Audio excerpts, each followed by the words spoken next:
Some people don't leave you because you're failing. They leave because staying would force them to admit you were right. I learned that the hard way, the day my closest friend walked out, and I stopped explaining myself forever. That message came from the one person I never thought I'd lose. My best friend, the one who knew my past, my plans, my fears, my unfinished dreams. It wasn't emotional. That's what hurt the most. No argument, no fight, no apology. Just a calm explanation about how they were moving forward, how their life was changing, how they were surrounded by people who were doing better, thinking bigger, living differently.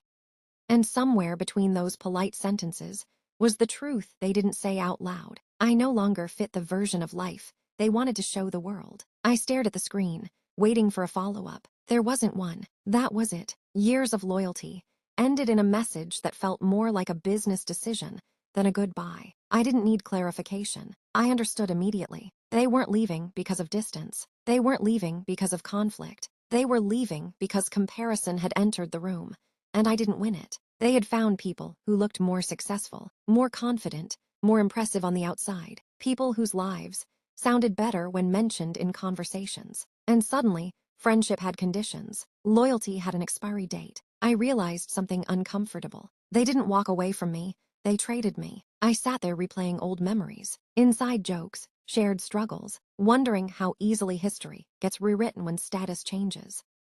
That's when it hit me. This wasn't about growth. This was about image. I didn't cry. I didn't shout. I didn't even reply. My body went still, like it didn't know what emotion to choose first. Shock doesn't always look loud. Sometimes it looks quiet and empty. I thought about every time I had stood by them when they had nothing to offer. Every time I listened.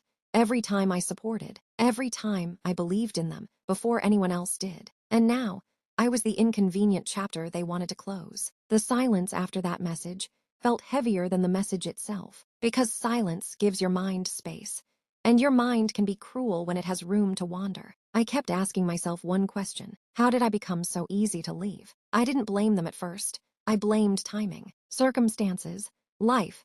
I told myself they were just ambitious, that this was normal, that maybe I was being dramatic. I even caught myself justifying their decision, explaining their behavior as if I were speaking on their behalf. Deep down, I was afraid of one thing. If I blamed them, I'd have to accept that loyalty doesn't always matter. So I chose denial. It was easier to believe I was the problem than to believe someone I trusted could be. I almost sent a message back, something apologetic, something that would make me smaller just to keep them. The questions started attacking from every angle. Was I too slow, too unrealistic, too invisible? I looked at my own life, and suddenly everything felt inadequate. My progress didn't feel fast enough. My dreams didn't feel impressive enough. I realized how much of my identity had quietly become about being accepted, about being liked, included, chosen. That's the trap of people-pleasing. You don't notice it until rejection exposes it. For the first time, I saw how often I had adjusted myself to make others comfortable. How often I delayed growth to stay familiar to people around me. That night, something inside me cracked. Permanently, that didn't feel like motivation, but exhaustion.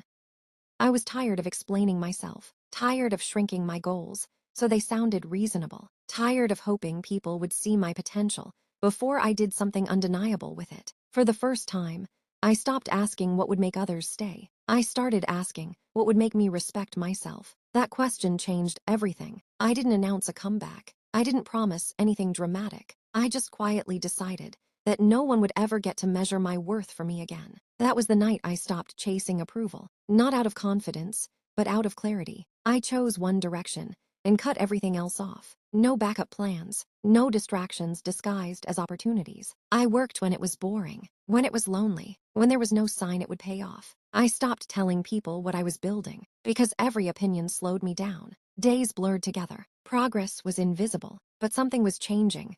Not my results, my discipline.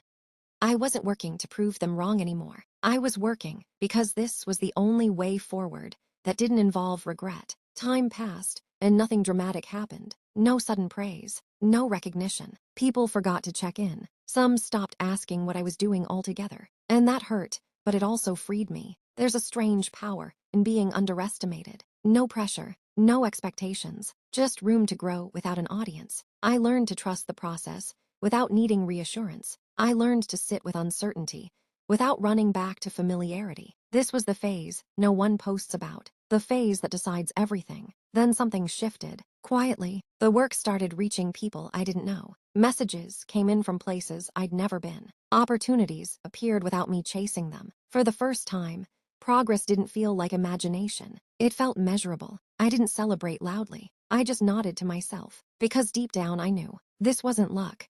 This was alignment, finally catching up to effort. I wasn't behind. I was just building something that took time. Momentum doesn't ask for permission. Once it starts, it pulls everything with it. My work traveled further than my name ever had. Different cultures, different audiences, the same response everywhere. People started listening, not because I explained myself better, but because results spoke clearly. The same traits once called unrealistic were now called vision. That's when I understood something brutal and freeing. The world doesn't change its standards. It changes its tone when you win. The money didn't arrive all at once. It came steadily, quietly, almost cautiously. But everything around it changed. Conversations softened. People listened longer. Opportunities stopped asking for proof. I noticed how differently the world responds when stability enters the picture. Not admiration, permission. I wasn't louder. I wasn't showing off. Yet doors opened that never existed before. That's when I understood the uncomfortable truth no one likes to admit. Effort is invisible until results translate into numbers. And money doesn't make you important. It makes people stop doubting you out loud. By then, I wasn't chasing anything. One day, the notification appeared. A familiar name. I already knew what it was before opening it. Said they were proud. Said they had always believed in me.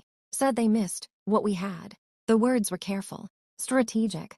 I didn't feel anger, nor any victory, just distance, because I remembered the version of me who almost apologized for existing. And I knew I could never go back to that place. Not for nostalgia, not for loyalty, not for history. That's when the pattern became obvious. They didn't reach out when I was working in silence. They didn't check in when progress was invisible. They arrived when outcomes were public. And that realization didn't harden me, it sharpened me. Learned the difference between people who walk with you and people who wait at the finish line, pretending they ran the race. Growth doesn't just elevate your life, it edits your circle. I replied, short, respectful, no explanations, no reopening old doors. Because self-respect doesn't need speeches, and boundaries don't need drama. I didn't reject them out of bitterness. I rejected the version of myself who would have accepted them just to feel chosen again. Some connections expire not because of conflict, but because alignment ends. I didn't win because they left. I won because I stopped needing them to stay. The moment I chose discipline over approval, clarity over comfort, and self-trust over validation, everything changed. Not overnight, not magically, but permanently. Some people leave to make space. Some losses are instructions, and the silence that followed their exit became the foundation of everything I built after. Let me tell you something most people won't admit. Not everyone who walks away from you is doing better. Some are just scared of staying long enough to be proven wrong. There was a time when I thought being liked was the same as being valued. I adjusted my dreams so they wouldn't make others uncomfortable.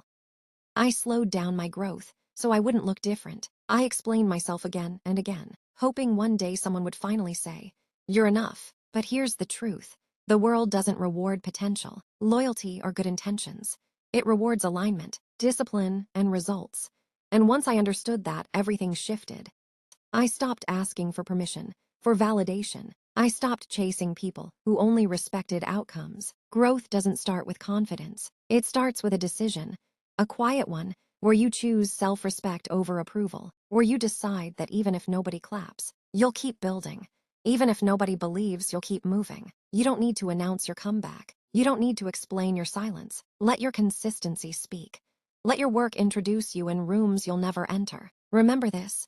People don't doubt you because you're incapable. They doubt you because they can't imagine doing what you're willing to do. And when results finally come, because they will, something strange happens. The same world that ignored you starts listening carefully. Not because you changed, but because numbers made your voice louder. That's when you learn a powerful lesson. Money doesn't change you. Power doesn't change you. Success doesn't change you. They reveal who is only around for convenience. Some people will return, speaking the language of pride and belief. But remember where they were when progress was invisible. Growth doesn't make you arrogant, it makes you selective. You are not required to reopen doors you fought to close. You are not obligated to make yourself smaller for history's sake. Choosing yourself is not selfish. It's necessary. If you feel alone right now, if it feels like everyone moved ahead without you, good. Don't rush this part. Don't escape it. Because the version of you that comes out of silence doesn't beg to be chosen. They decide. And one day, without raising your voice, without explaining your journey, without proving anything to anyone, your life will answer every question they never asked when you needed them most. You don't lose people because you're weak. You lose them when you stop being useful to their image. At first, I thought being liked meant I was doing something right. So I slowed down. I softened my dreams. I explained myself again and again. And still they left. That's when I learned this. The world doesn't clap for effort. It waits for results. So I stopped talking, stopped convincing, stopped asking. I worked when nobody was watching, when there was no proof it would pay off, when silence was louder than criticism. And then results showed up. Funny how people hear you better when numbers speak. Funny how belief returns after success arrives. But listen closely. You don't owe access to people who disappear during the build. Growth doesn't make you arrogant. It makes you selective. And the moment you stop chasing approval, you become the person everyone starts chasing. I didn't change. I just stopped shrinking to be accepted.